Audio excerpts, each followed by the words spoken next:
सभी लोग ज्वाइन हो जाएं, फिर हम सेशन स्टार्ट करते हैं। First of all I wish you a very happy national doctors day. Doctors day हम सब के लिए बहुत स्पेशल है। They work for 24/7 for all of us, for our health care. और ये 2020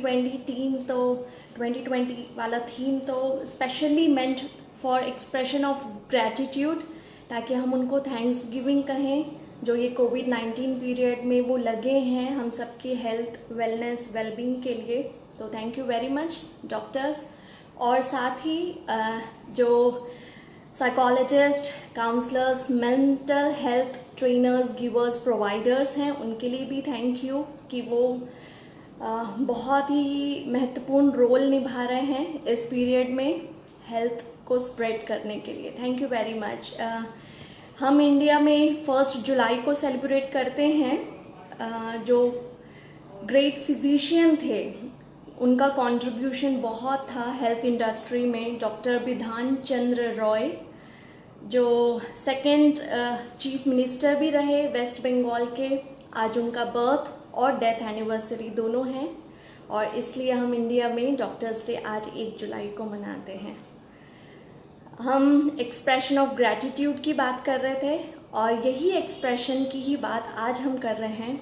आज अपना टाइटल है जो डिस्कशन का, वो है expressive therapies for self management. हम अपने आप को किस तरीके से एक्सप्रेस करते हैं, क्यों एक्सप्रेशन ज़रूरी है, what, how, when, where, why, ये हम आज डिस्कस करेंगे। I guess we have some 50 minutes. I'll try my level best कि 50 minutes में ये पूरे थेरेपीज में कवर कर लूँ। और ड्यूरिंग द डिस्कशन कुछ भी आपका क्वेरीज रहता है तो आप चैट बॉक्स में लिख सकते हैं। फिर हम लास्ट फाइनली डिस्कशन के बाद में डेफिनेटली आपके क्वेश्चंस लेंगे और बेस्ट वे में सॉर्ट आउट करने की कोशिश करेंगे। एक्सप्रेसिव थेरेपीज़ की हम बात करें तो साइकोलॉजी में बहुत तरह की थेरेपीज़ है। कई के नाम हम बहुत पॉपुलरली सुनते हैं, कॉग्निटिव बिहेवियर थेरेपी। जो बेसिकली हम जो भी थेरेपीज साइकोलॉजी में, साइकोथेरेपी और काउंसलिंग में यूज़ करते हैं, that is more of based of talking based therapies. Talking therapies का ही पार्ट होता है। बट ये जब हम एक्सप्रेसिव थेरेपीज़ की बात करते हैं तो इसका यूनिक फीचर एड ऑन जो करता है वो इसके क्रिएटिव आर्ट्स है। एक रिक्रिएशन जो इसमें फंडामेंटल्स हैं वो एड ऑन होता है, इसलिए ये बहुत एफर्टलेसली हम यूज़ कर सकते हैं, specially with children, developing childrens, adults में भी यूज़ करते हैं। और कई रिसर्चर्स सपोर्ट भी कर रही है कि ओल्ड एज में भी ये बहुत बेनिफिशियल है। तो ये थेरेपीज हम बहुत लोगों के साथ अलग अलग सेक्टर्स में हम यूज़ करते हैं। जिस तरीके से हम फिज़िकल बॉडी में अलग अलग ब्लड के क्लॉट्स होने पे डिसीजेस, एलिमेंट डेवलप होने लगती है, या मस्क्यूलर टाइटिंग होने के कारण हमारे फिजिकल जो साइकोसोमैटिक हम बोलते हैं या स्केलेटल बॉडी में अफेक्ट दिखने लगता है। ठीक उसी तरह से जैसे हमारे मेंटल प्रेशर बढ़ जाने से हमारा stress, anxiety, mental body effect हो जाता है, उसी तरह जब हमारी इमोशनल बॉडी में इमोशनल ब्लॉकेजेस या हमारा पेंटअप इमोशंस, जब हम इमोशंस को अपने अंदर से अच्छे से रिलीज़ नहीं कर पाते हैं तो अलग अलग तरीके के एलिमेंट्स डेवलप होने लगते हैं। It is not only psychological but physical as well. Studies बताती है कि हमारे कई सारे कार्डियक अरेस्ट या हार्ट अटैक्स या अलग अलग तरीके से हमारे एंटायर बॉडी, हमारा एंटायर सिस्टम में कई सारे डिसीजेस, बेस उसका रीज़न होता है इमोशनल। यदि इमोशनल ब्लॉकेजेस, इमोशनल क्लॉट्स कहीं भी होते हैं, पेंटअप इमोशंस होते हैं, तो कई सारे इश्यूज, कई सारे डिसीजेस, कई सारे डिसऑर्डर्स डेवलप होने लगते हैं। इसलिए इन सभी के लिए बहुत बेनिफिशियल है expressive therapies. As I already told, it is very effortless, it is very easy, very practical और वेरी अप्रोचेबल. हम बहुत इजीली कर सकते हैं और करवा भी सकते हैं. Benefits, why we do this. Benefits की यदि हम बात करें तो सबसे पहले हम अपने आप को सेल्फ मैनेज कर सकते हैं. The health begins from first with self then with others. तो जिस तरीके से हम अपने एक एक लेयर ओपन अप करने लगते हैं, हमारा फिजिकल लेयर, फिर साइकोलॉजिकल लेयर, हमारा इमोशनल लेयर, और डेफिनेटली हम यदि ये एक्सप्रेसिव थेरेपीज अच्छे तरीके से और डीपर लेयर्स तक यूज़ करें तो स्पिरिचुअल लेयर तक के भी ये अफेक्ट करता है.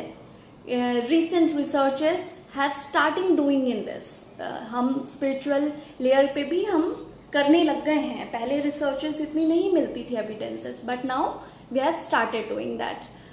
तो इसके बेनिफिट्स, सबसे पहले सेल्फ मैनेजमेंट तो है ही, क्योंकि हम बहुत ऑर्गेनाइज्ड वे में कर सकते हैं कोई भी काम. हम अपने आप को बेटर अंडरस्टैंड कर सकते हैं और अपना कॉन्फिडेंस, हमारा self esteem, self trust, self के साथ हमारा इंटरनल कनेक्शन, हमारा अपना माइंड बॉडी कनेक्शन, ये बहुत अच्छे से किया जा सकता है.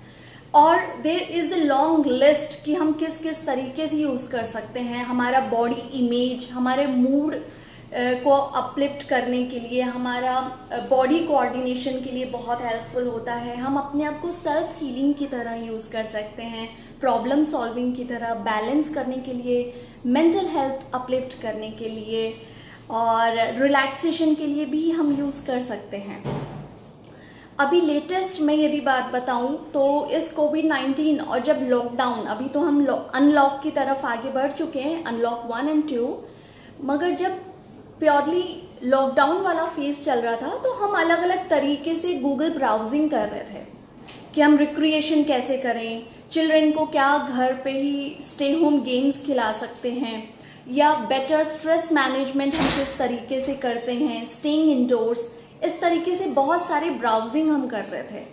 कहीं ना कहीं सबसे ज़्यादा यदि हम क्या ब्राउज कर रहे थे कि हम अपने आप को एक्सप्रेस कैसे कर सकें, क्योंकि हम सोशल डिस्टेंसिंग में थे. हम एक कनेक्टिविटी, जो लोगों के साथ मिलना, बैठना, बातचीत करना, जो यूजुअली हमारी कम्युनिटी सेटअप है इंडिया में, ये नहीं हो पा रहा था.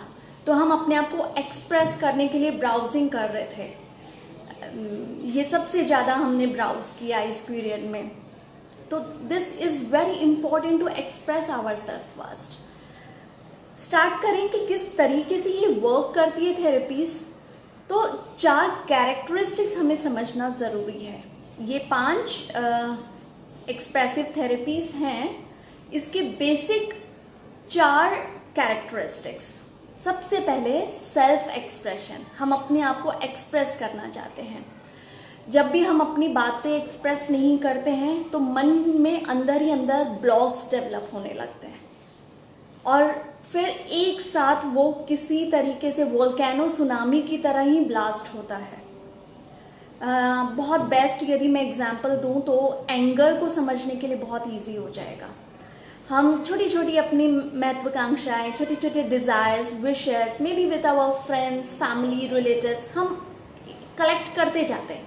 फिर वो कलेक्शन जब एक बॉक्स बनते जाता है हमारे अंदर, हमारे मन मस्तिष्क में, फिर वो एक साथ जब फुलफिल नहीं होती है तो that's burst in the form of anger. हमारे डिज़ायर्स एक साथ कि पहले भी ऐसा हुआ था, ऐसे हुआ था, हम सारे लेयर्स पास्ट के भी एक एक चैप्टर्स खोलने लगते हैं.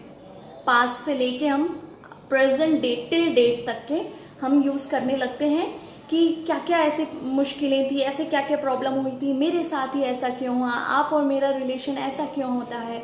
एक साथ एंगर बर्स्ट आउट होता है. यदि मान लीजिए कितना स्मार्ट आइडिया होगा यदि इनिशियल लेवल पे ही, स्टार्टिंग लेवल पे ही हम वही अपनी इच्छाएं सही तरीके से जिस पर्सन के साथ हम शेयर कर सकते हैं उससे शेयर कर लेते तो इतना एंगर बर्स्ट होने जितना सिचुएशन अराउज ही नहीं होता. इसे ही एक अलग थेरेपेटिक फॉर्म का टर्म देते हुए इमोशनल कैथारसिस किया जाता है. इमोशनल कैथारसिस कि हम अपनी भावनाओं को, अपने इमोशंस को हम रिलीज करते जाएं, एक्सप्रेस करते जाएं। सेल्फ एक्सप्रेशन बहुत इम्पॉर्टेंट है।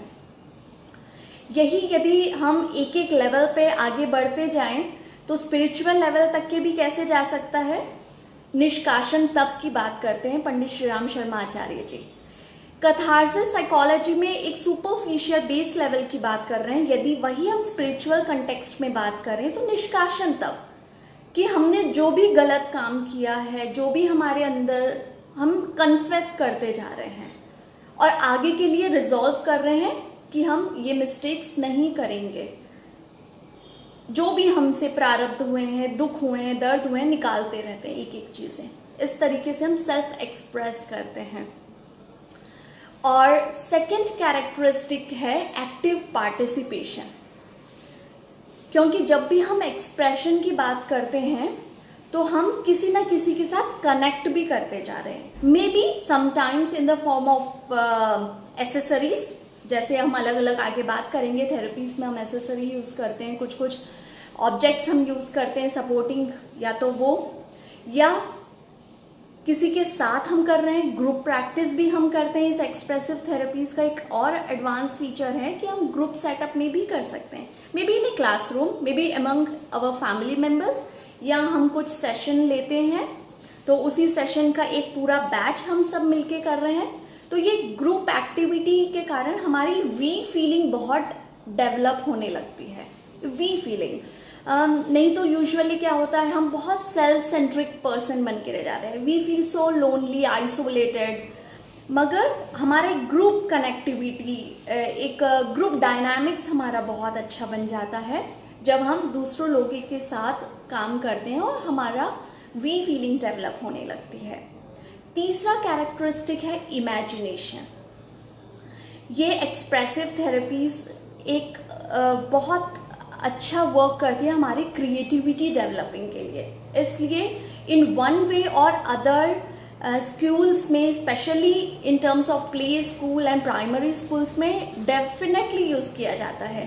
हाँ, maybe they don't use exactly this expressive therapies term, but the parts are being used in the way, क्योंकि क्रिएटिविटी बचपन से ही डेवलप होने लगेगी तो इमेजिनेशन, विजुअलाइजेशन, थॉट प्रोसेस बहुत फाइन लेवल पे ट्यून होने लगेगा। And our limitation is only our imagination. हम जितना वाइड इमेजिन कर सकते हैं उतना वाइड हम एक्सेल भी कर सकते हैं। और fourth important characteristic is our mind body connection. पहले हम बहुत ज़्यादा अलग अलग सेपरेटेड वे में बात करते हैं, फिजिकल बॉडी, मेंटल बॉडी, हमारा साइकोलॉजी, हमारा थॉट प्रोसेस, हमारी इमोशंस, और दूसरी तरफ हमारा बॉडी, हमारे हार्मोन्स, या कोई भी डिसीज़ जो बॉडी में है। बट अब जो लेटेस्ट साइंस अपडेट कर रही है, दोनों mind and body works together, it is not separable, it is interconnected.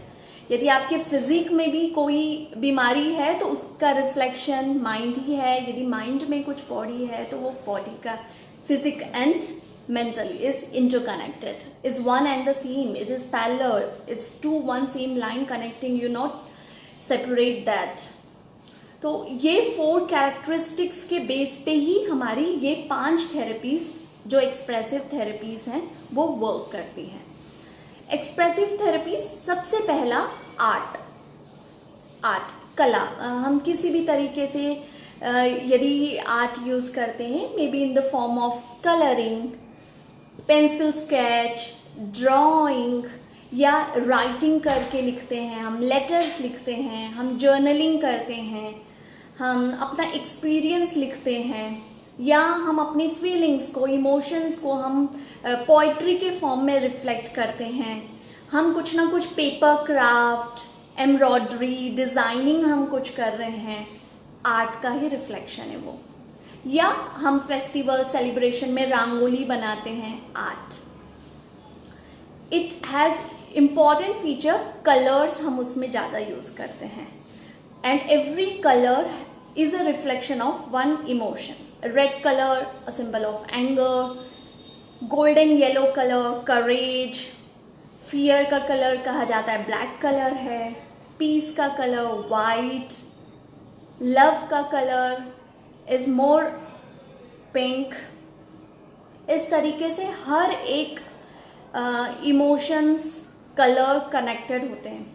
तो आर्ट में जब हम अलग अलग तरह का कलर रिफ्लेक्शन यूज़ करते हैं, जो मैक्सिमम कलर हम यूज़ कर रहे हैं, यानी वो इमोशन मोस्ट डोमिनेटिंग है हमारे अंदर। इस तरीके से हम एक असेस किया जा सकता है हमारा सेल्फ। और दूसरा, हम जब बच्चों को ट्रेन करते हैं तो जो भी वो क्राफ्टिंग कर रहे हैं, जो भी कलरिंग कर रहे हैं, जिस भी तरीके से कर रहे हैं, उनको मैक्सिमम कलर्स यूज़ करना सिखाते हैं, क्योंकि this is the time to shape up their personality. उन्हें इतना नहीं आइडिया होता है। और छोटे बच्चों को स्टार्टिंग में जब आर्ट सिखाया जाता है तो पहाड़, छोटा सा घर, हरी हरी पत्तियाँ, पेड़, उगता हुआ सूरज, है ना, सम रिलेटिंग विद द नेचर। हम सबने बचपन में यहीं से ही ड्राइंग स्टार्ट की होगी। We every must remember that thing. ऐसी ऐसी वी कर्व करके हम फ्लाइंग बर्ड्स बनाते थे। तो वो कहीं ना कहीं हमारा सेल्फ एक्सप्रेशन ही है। और इससे हमारे अंदर बहुत स्टेबिलिटी, कंसंट्रेशन, हमारा वर्क फोकस, हमारा पेशेंस बहुत बढ़ता है। जैसे अभी रिसेंट टाइम में बहुत चलन है मंडाला आर्ट का, आपने देखा होगा। एक A4 साइज पेपर में राउंड सर्कल करके बहुत फाइन ड्राइंग करते हैं।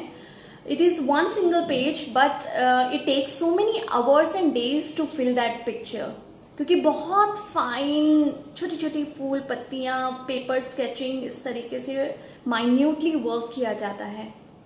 तो that help us to stay concentrated.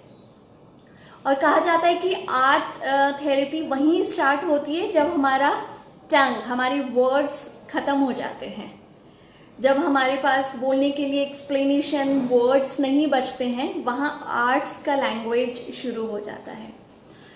बचपन में याद कीजिए, होमवर्क दिया जाता था या टेस्ट लिया जाता था।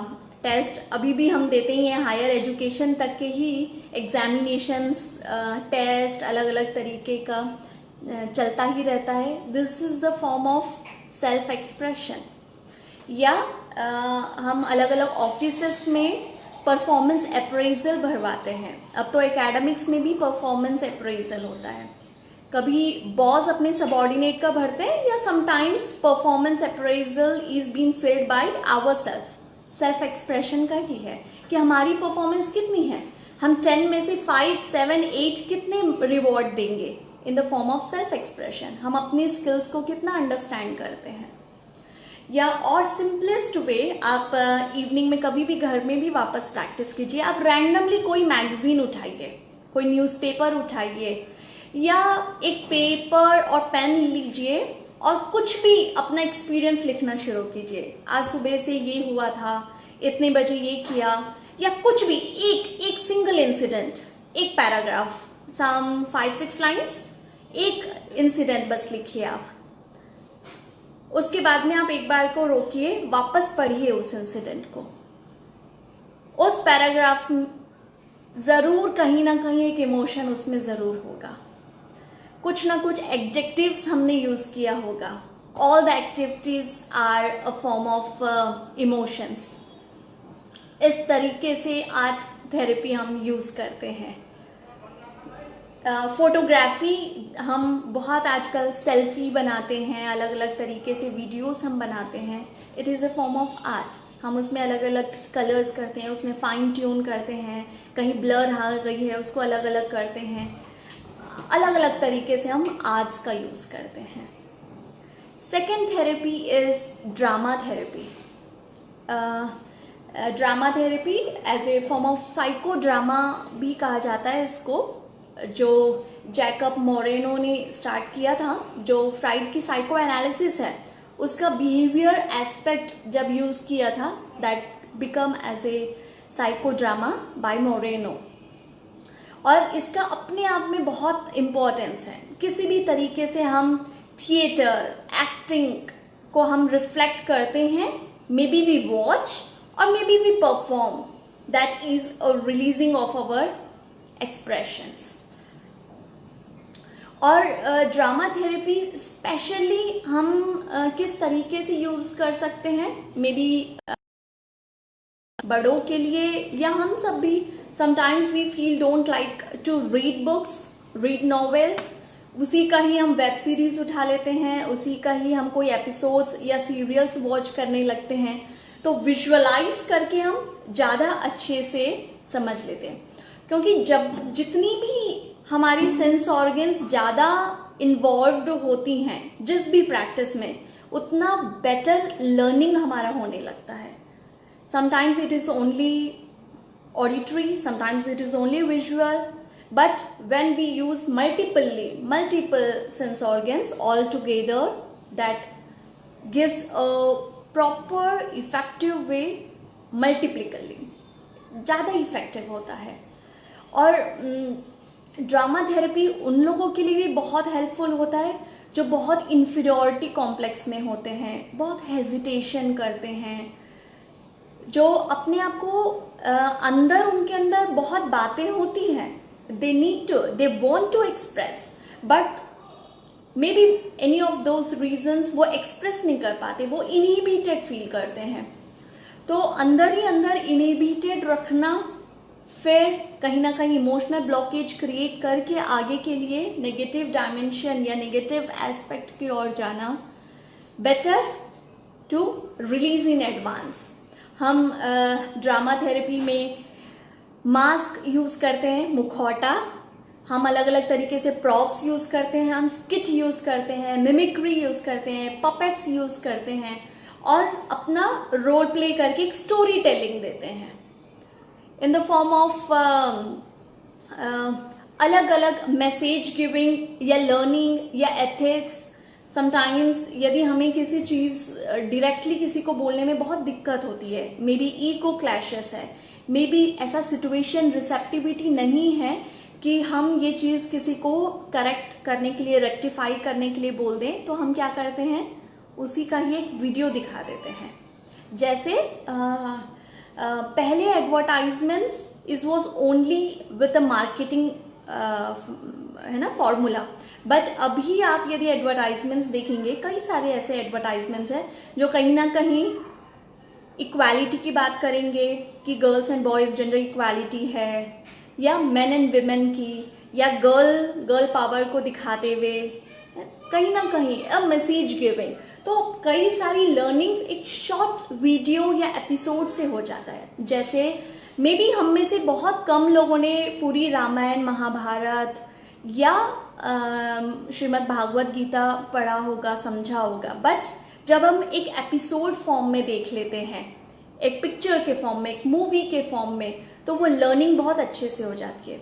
जितनी भी बायोपिक मूवीज़ बनी हैं, पहले हम उनको उतना अच्छे से नहीं जानते थे, बट जैसे ही वो एक सिनेमा फॉर्म में आ जाती है, एक मूवी के फॉर्म में आ जाती है, हम ज़्यादा अच्छे से कनेक्ट कर पाते हैं।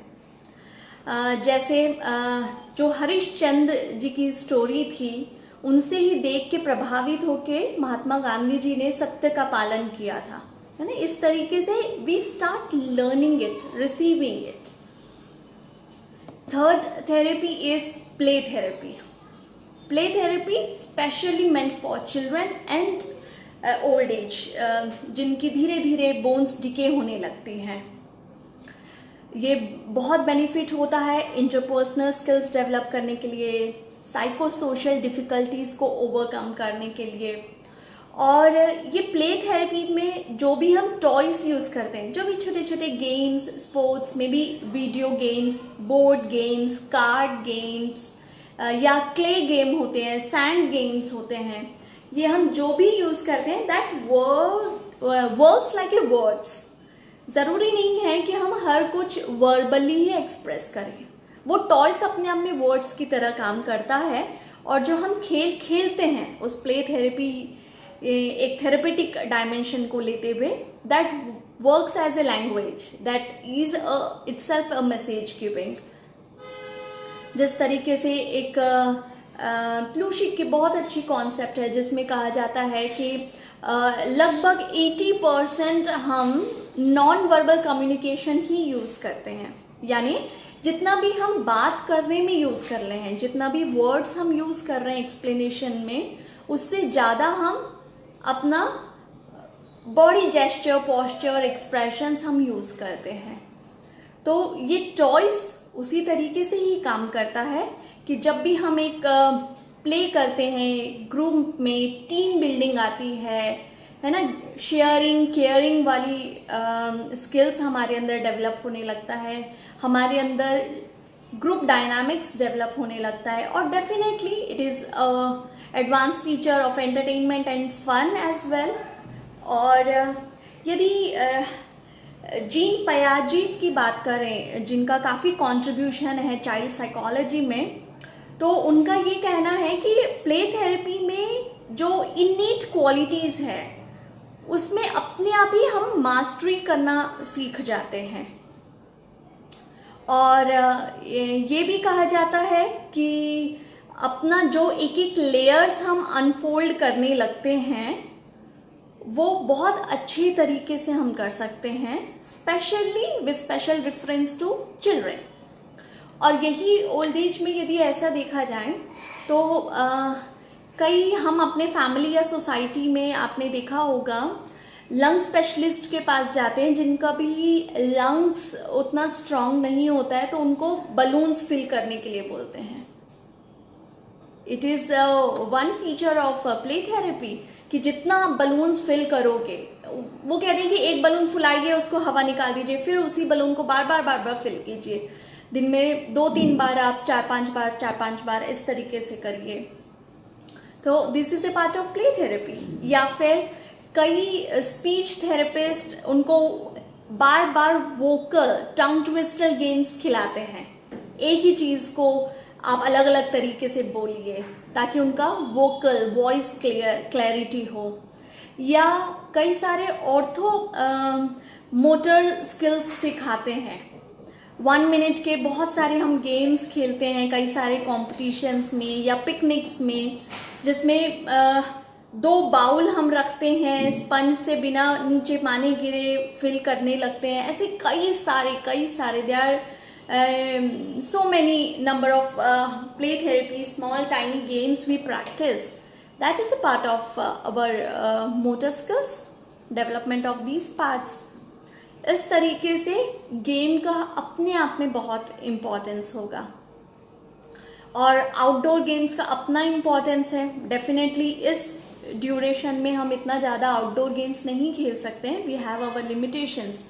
मगर कहा ही जाता है कि यदि हम स्पोर्ट्स से कहीं ना कहीं कनेक्टेड हैं तो हमारा रेजिलेंस काफ़ी अच्छा होगा, हमारा मेंटल हेल्थ अच्छा होगा, हम कोई भी प्रॉब्लम को बेटर तरीके से सॉल्व कर सकते हैं, हम सॉल्यूशंस अच्छे तरीके से निकाल सकते हैं, डिफ़िकल्टीज़ को ओवरकम करने का स्किल हमारे अंदर ज़्यादा बेहतर होगा। Then the next therapy comes music therapy. Music जिससे कि हम सभी कहीं ना कहीं कनेक्टेड होते हैं। अचानक से हम यहाँ कुछ डिस्कस कर रहे हैं टॉपिक पे और अचानक से म्यूज़िक बज जाए तो हम उस म्यूज़िक के साथ स्विंग करने लगते हैं naturally. Sometimes it is so involuntarily ना, हम पैर टैप करने लगते हैं, नेक नॉड करने लगते हैं, हाथ स्विंग करने लगते हैं। Because music has its own power. Again I repeat, mind body is interconnected and it is not separated.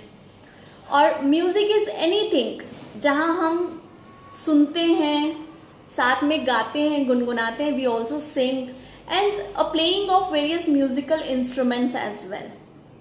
और यही थोड़ा सा इंडियन कंटेक्स्ट में करें तो संगीत हम बात करते हैं। संगीत जिसमें हम म्यूज़िक जो म्यूज़िकल इंस्ट्रूमेंट से ऑपरेट हो रहा है वो तो है ही, उसके साथ साथ कहीं ना कहीं थिएटर और डांस की भी बात आ जाती है। Sangeet is amalgamation of all these things, it is involving of music, dance and drama.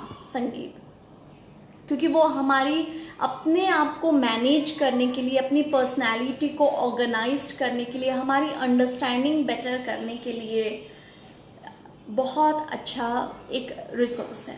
और अलग अलग राग है जो अपना इम्पोर्टेंस है। यदि आपको रिलैक्सेशन करना है तो अलग है, यदि बहुत लेथार्जी फील हो रही है, बहुत लो फील कर रहे हैं, तो थोड़ा सा वीर रस, शौर्य रस वाला सुनेंगे तो we feel energetic, we feel so activated from inside. सुबह पहले सुन रहे हैं तो राग भैरवी हम सुन लेते हैं। इस तरीके से अलग अलग राग का अपना इम्पोर्टेंस होता है जो हमारे इनर लेयर कॉन्शियस को टच करता है और फाइन ट्यून करने लगता है।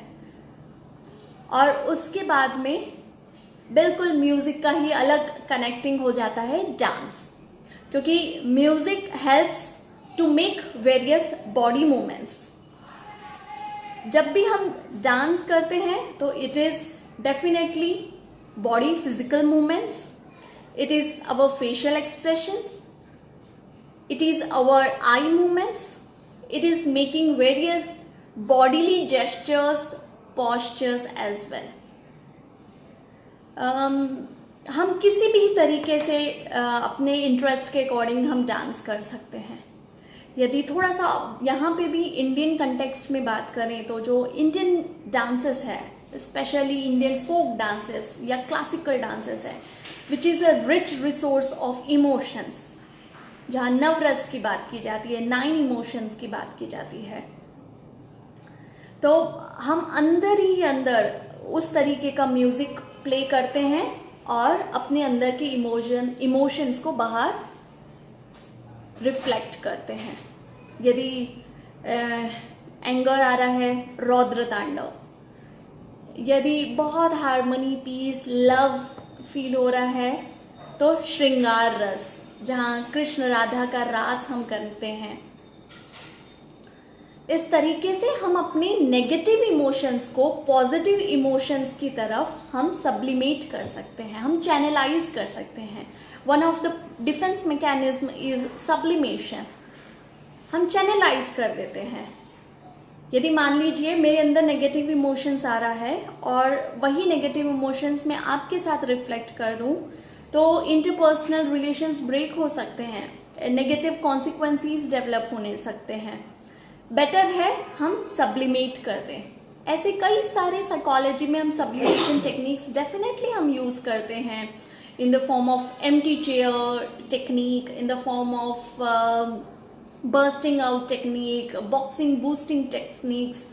मगर यदि हम एक्सप्रेसिव थेरेपीज, इन पांचों का हम किसी भी तरीके से यूज़ करते हैं तो it is very effortless, ease and very approachable. इसका नेगेटिव भी नहीं होगा और अदर हैंड साइड क्रिएटिविटी भी डेवलप होगी और दिस इज़ वेरी इजीली हम सब्लिमेट कर सकते हैं, हम चैनलाइज कर सकते हैं अपने नेगेटिव इमोशंस को पॉजिटिव की ओर। इन 5 थेरेपीज को ईच वन थेरेपी भी हम ले तो काफ़ी डिस्क्रिप्टिव हो सकता है, बट मैं थोड़ा सा शॉर्ट में कंपाइल ले रही हूँ कि हम day to day practice, day to day life में हम किस तरीके से इन एक्सप्रेसिव थेरेपीज का यूज़ कर सकते हैं अपने आप को सेल्फ मैनेज करने के लिए। और इन जो भी 5 थेरेपीज की, जो भी हम एक्सप्रेसिव थेरेपीज की बात कर रहे हैं, इसका ऑब्जेक्टिव ऐसा बिल्कुल भी नहीं है कि हमें ये स्किल्स आनी चाहिए। आई रिपीट, ऐसा नहीं है कि हमारा कहीं ना कहीं बैकग्राउंड आर्ट से रिलेटेड हो, ड्रामा थिएटर से रिलेटेड हो, या म्यूजिक डांस से रिलेटेड हो, या स्पोर्ट्स से रिलेटेड हो। ऐसा बिल्कुल भी ऑब्जेक्टिव नहीं है, क्योंकि इसमें हम उस स्किल ट्रेनिंग से ज़्यादा हम फोकस करते हैं एक्सप्रेशन करने की ओर। Our objective, our ambition is to just release internal hidden emotions, feelings. यदि after a tenure of period धीरे धीरे ग्रेजुअली यदि इम्प्रोवाइजेशन हम कर पाते हैं उस स्किल की भी क्वालिटिव एक्सप्रेसिव करते हुए, डेफिनेटली तो वो और सपोर्टिंग हो जाएगा। बट इनिशियली ऐसा बिल्कुल भी पर्पस नहीं है कि हमें ये स्किल्स आनी ही चाहिए। कोई भी हमारा बैकग्राउंड कनेक्टेड नहीं है डांस और म्यूजिक से, तब भी हम ये प्रैक्टिस स्टार्ट कर सकते हैं। ऐसे कहा जाता है कि एक्सप्रेसिव थेरेपीज हम करें तो ऐसा फील करें, ऐसा विजुअलाइज करें कि no one is watching you. आपको कोई वॉच नहीं कर रहा है, कोई स्कोर नहीं कर रहा है, कोई एसेस नहीं कर रहा है। जैसे बंद रूम में आप अकेले ही प्रैक्टिस कर रहे हैं तो कितना रियलिस्टिक हम प्रैक्टिस कर रहे हैं। मान लीजिए पूरा रूम बंद करके मैं अकेले डांस कर रही हूँ तो कितना फ्री फ्लोटिंग और नेचुरल मैं डांस करती हूँ, because I don't have any hesitation, any person और people is are watching me, तो मैं बिल्कुल फ्री फ्लोटिंग करूँगी। ठीक उसी तरह से हमें यही ऑब्जेक्टिव लेना चाहिए कि नो वन इज वॉचिंग और हमें बस करते जाना है।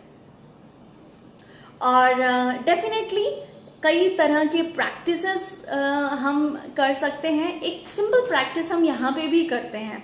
I request all of you, आप यदि जो भी गैजेट आप यूज़ कर रहे हैं एक बार आप कहीं टेबल पे रख दीजिए, आप हैंड्स फ्री कर दीजिए और बिना वोकल, बिना बात करे 1 मिनट के लिए आप बिल्कुल साइलेंट रहिए और अपने बारे में आप 1 मिनट के लिए इंट्रोड्यूस कीजिए। मान लीजिए मैं ही हूं आपके सामने, आप हाथ खाली कर दीजिए ताकि आप अपने बॉडी का हर एक पार्ट का प्रॉपर यूज कर सकें। थोड़ा सा स्पेस ले लीजिए और 1 मिनट के लिए आप मुझे अपने आप को इंट्रोड्यूस कर रहे हैं। सबसे पहले हम स्टार्ट करते हैं नाम से, फिर आप जो जो अपने बारे में बताना चाहते हैं 1 मिनट के लिए without verbally using any single word, किस तरीके से हम एक्सप्रेस कर रहे हैं अपने आप को, हम अपना नाम को कैसे एक्सप्रेस कर रहे हैं।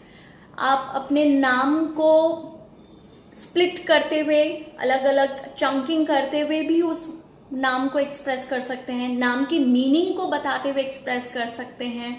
जैसे my name is Harsha, Harsha का मीनिंग होता है हैप्पीनेस, जॉय, तो हो सकता है मैं हर्षा वर्ड एक्सप्रेस करना चाहूँ या स्माइल, हैप्पीनेस इस तरीके से बताना चाहूँ। किसी भी तरीके से मैं इंट्रोड्यूस कर सकती हूँ। मैं क्या करती हूँ, मुझे क्या पसंद है, मेरे फैमिली में कौन कौन है, मैं क्या कर रहा हूँ 1 मिनट के लिए। आप देखिए समटाइम्स वी अंडररेट और ओवररेट अवरसेल्फ। कोशिश कीजिए, स्टार्टिंग इनिशियल प्रैक्टिस होगा ये हमारी नॉन वर्बल कम्युनिकेशन यूज करने का, हमारे जेस्चर पोस्चर्स से अपने एक्सप्रेशंस को यूज करने का। This is a part of expressive therapy. हम किस तरीके से अपने आप को एक्सप्रेस करते हैं, जरूरी नहीं है आप वोकल ही यूज करें हमेशा, बिना वोकल कॉर्ड यूज करे भी हम बहुत तरीके से एक्सप्रेस कर सकते हैं। इस तरीके से हम यूज कर सकते हैं। या कभी आप प्रैक्टिस कीजिएगा, आप अलग अलग इमोजीज हम यूज करते हैं, right. In WhatsApp, Facebook, there are various emojis हम यूज करते हैं सोशल मीडिया में। समटाइम्स हमें कुछ नहीं समझ में आता है कि हम क्या बोले। अच्छा है तो ठीक है, तो हम बस ये बना देते हैं, हाँ ठीक है, लाइट, ओके, गुड, है ना, इस तरीके से हम कर देते हैं। या कुछ बहुत खुशी वाला है तो हा हा हा, स्माइल, कभी एक छोटी स्माइल, बड़ी स्माइल, फ्लैट स्माइल, दांत वाली स्माइल, है ना, स्लाइंट होते हुए smile. There are so many emojis. तो जिस तरीके से हम अलग अलग इमोजीज, अलग अलग रिफ्लेक्शन हम यूज करते हैं सिचुएशन के हिसाब से, पर्सन के हिसाब से, उसी तरीके से हम अपने सेल्फीज पे भी यूज कर सकते हैं।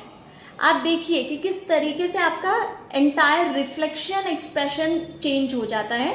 आप एक बार गुस्सा होइए और सेल्फी लीजिए, स्माइल कीजिए फिर सेल्फी लीजिए, रोते हुए सेल्फी लीजिए। आप देखिए फिर एंटायर, क्योंकि हमारा ऑरा, हमारा कलर, हमारा पूरा एक्सप्रेशन, पूरा एकदम expression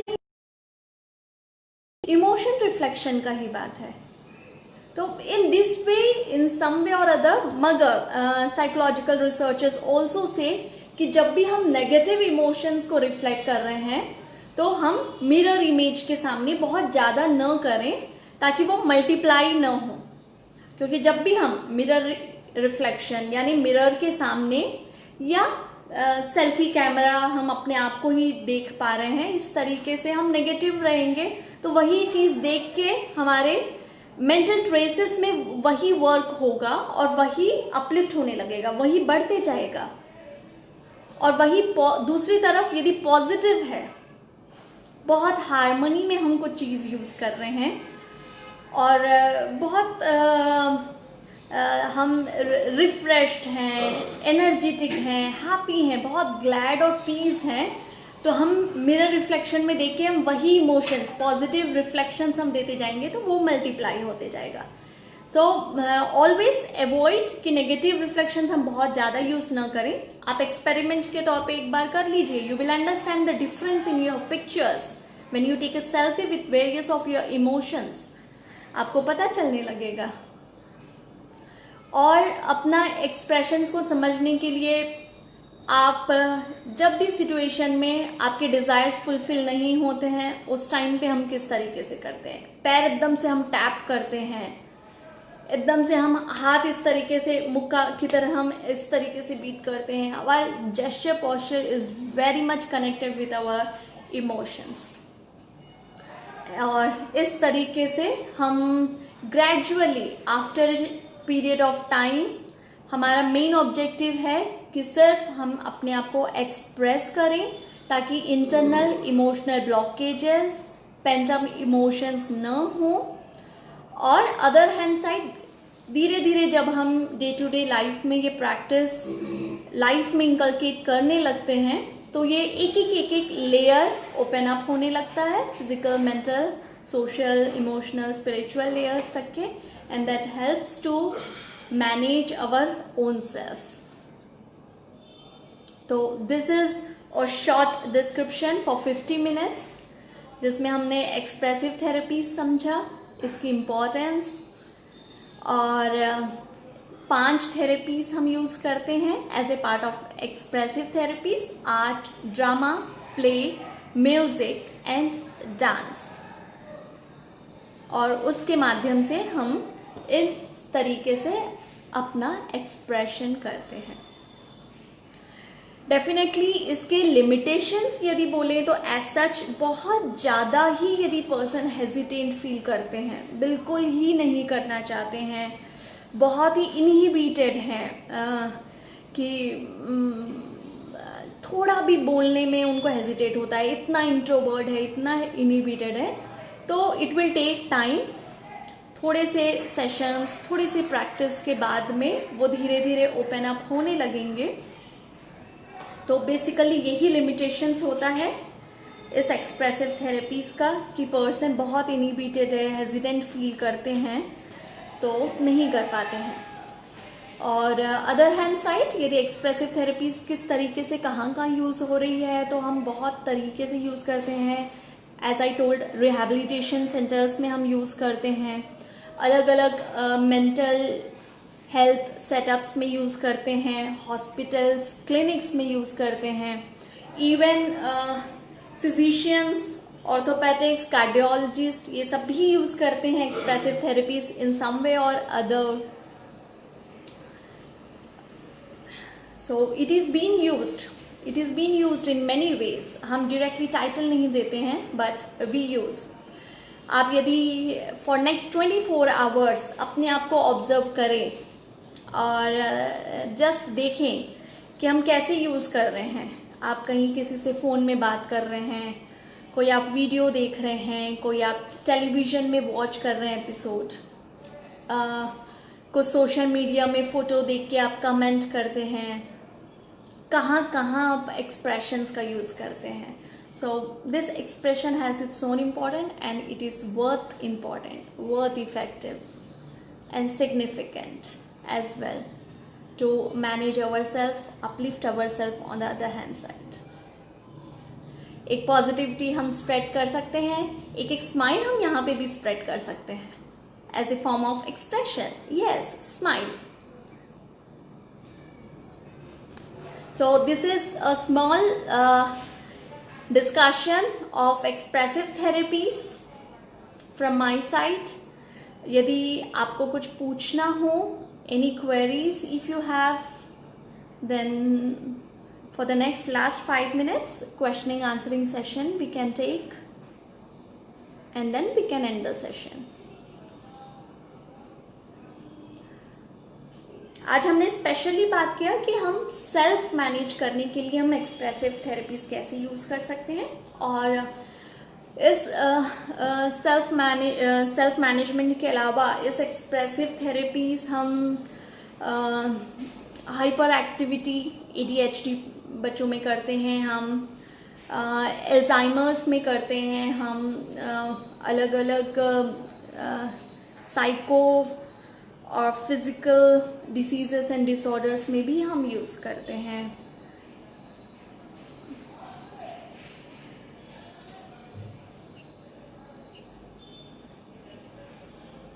Thank you very much entire team for inviting me for this 38th episode of mental health talk by Karuna team. Thank you very much.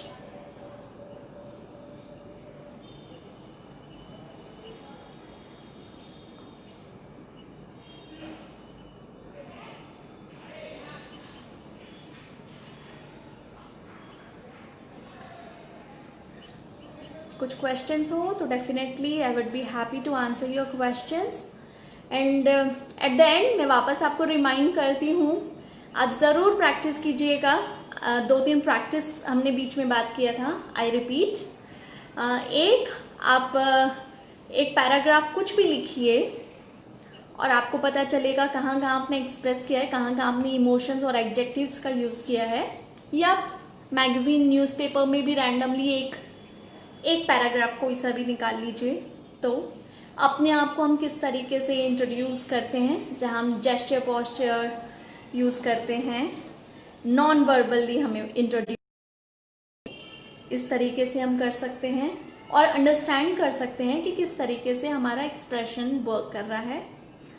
और तीसरी प्रैक्टिस ये बात की थी हमने कि हम सेल्फीज जब लेते हैं तो अलग अलग आप इमोशंस में आप फ्लोट जब कर रहे हो उस टाइम पे लीजिए और आपको देखेंगे कि हर एक इमेज में आपका कितना वेरिएशन दिखता है, कितना ड्रास्टिक डिफरेंस दिखता है, कितना चेंजेस आपको दिखता है अपने आप में ही। और इसी के साथ साथ हम छोटा सा ये भी कनेक्ट करके समझ रहे थे कि आप कोई भी स्पेशलिस्ट के पास जाइए, may be ENT, cardio, lungs का, ऑर्थो, किसी के पास भी जाइए आप, जो भी वो छोटे छोटे प्रैक्टिस यदि बता रहे हैं आपको, तो कहीं ना कहीं एक्सप्रेसिव थेरेपीज का ये होगा। जैसे आपने बहुत पॉपुलरली सुना होगा, जिनको भी कार्डियक रिलेटेड प्रॉब्लम है उनको यूजुअली ये सजेस्ट किया जाता है कि आप उल्टा चलिए। यानी हम ब्रिस्क वॉक कैसे करते हैं, हम सामने तेजी से चलते हैं, छोटे छोटे कदम, उसी तरीके से हार्ट स्ट्रेंथ को बेटर हार्ट पंपिंग के लिए, ब्लड अच्छे से पंप करे, इसलिए उल्टा चलने के लिए बोला जाता है। और इसी तरीके से छोटे छोटे गेम्स में हम खेलते थे कि आप उल्टा चलो, आप हाइड एंड सीक में सर्च करो, है ना, आप जो राइट हैंड से कर रहे हैं, क्योंकि राइट हमारा डोमिनेटिंग है, तो आप लेफ्ट से करके दिखाओ। लेफ्ट से हम उतना अच्छे से नहीं कर पाते हैं, कोऑर्डिनेशन सीखते हैं हम। या हम कोई भी पेंटिंग कर रहे हैं, मेकअप राइट से करते हैं, हम लेफ्ट से करके दिखाइए। कुछ मिक्सिंग कर रहे हैं, या आप देखिए जब भी हम ब्लड डोनेट करते हैं तो एक स्पंजी स्माइली बॉल जैसा हमारे हाथ में दे देते हैं, ब्लड डोनेशन चलते भी रहता है और हम वो बॉल को प्रेस करते रहते हैं, है ना। मस्कुलर के साथ साथ एक्सप्रेसिव थेरेपी का ही वो पार्ट है, जब हम बॉल, एक टॉय को यूज कर रहे हैं। तो we use in many of the ways. A question I could see here at the chat box, ma'am, how these therapies has its effect on our mood? Very good, very effective question in this pandemic COVID-19 period. अभी इस time पे live practical बात मैं बताती हूँ आपको। इस period में हम बाहर नहीं जा रहे थे, तो वी फील सो आइसोलेटेड, बंद 4 दीवार के अंदर हम थे, तो डेफिनेटली मूड स्विंग हमारे अंदर हो जाता। बाप रे, एक ही जगह में हम बहुत फ्रस्ट्रेटेड फील कर रहे थे।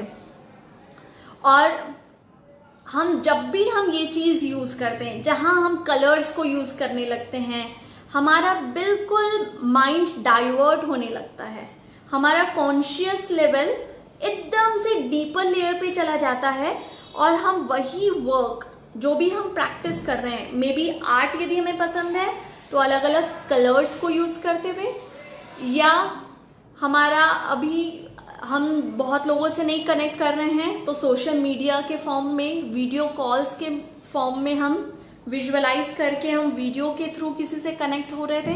तो एकदम से हमारा मूड चेंज हो जाता है। या गाना एकदम से हम बहुत लो फील कर रहे थे और बहुत पसंदीदा हमारा एकदम से गाना बज जाए तो we just go with the flow.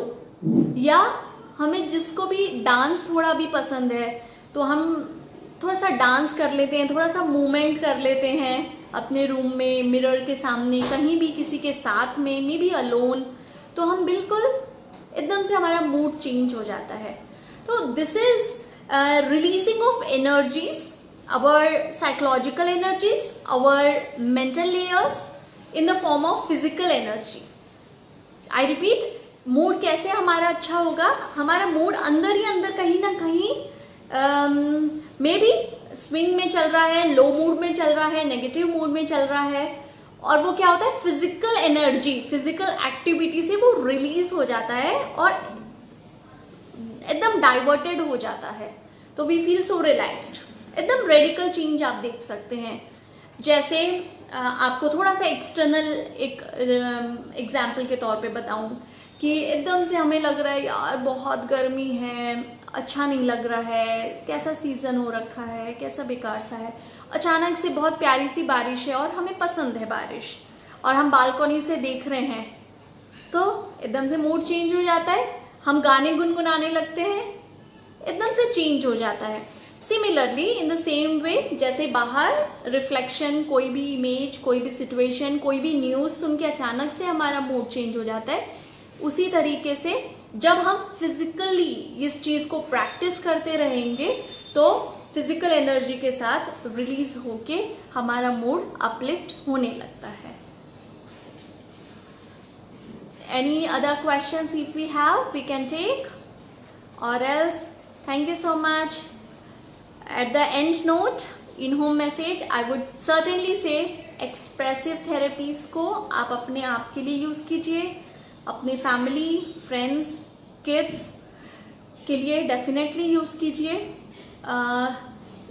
Expressive therapies का बिल्कुल भी ये पर्पस नहीं है कि आप उस स्किल्स को बहुत अच्छे तरीके से करें या आपको वो स्किल्स आती ही हो, बट आप ये स्किल्स थोड़ा थोड़ा यूज़ करने लगेंगे तो अनदर साइड आप इमोशंस को बेटर वे में आप चैनलाइज करना सीख लेंगे। और this is, if in short if I say, this is experience, express and explore. आप जब भी ये चीज़ करेंगे, एक्सपीरियंस करेंगे एक्सप्रेसिव थेरेपीज़ को, 5 थेरेपीज़ जो हमने डिस्कस किया, उसको आप जब एक्सपीरियंस करने लगोगे, आप स्टार्ट कीजिए 30 मिनट्स से, may be alternate day start कीजिए, वीकली 1 स्टार्ट कीजिए, एक टाइम फिक्स करके स्टार्ट कीजिए। धीरे धीरे जब एक्सपीरियंस करने लगेंगे तो आप बहुत बेहतर वे में एक्सप्रेस करने लगेंगे। मे बी यदि बहुत इंट्रोवर्ट हैं तो पहली बार में ही एक्सप्रेस ना हो सकता है, it is quite natural, not an issue, but धीरे धीरे जब एक्सपीरियंस करने लगेंगे तो बेटर एक्सप्रेस करने लगेंगे, और after expression only the explore begins. आप एक्सप्लोर कर पाएंगे better with the society, with your near dears, with this outer world. Thank you very much.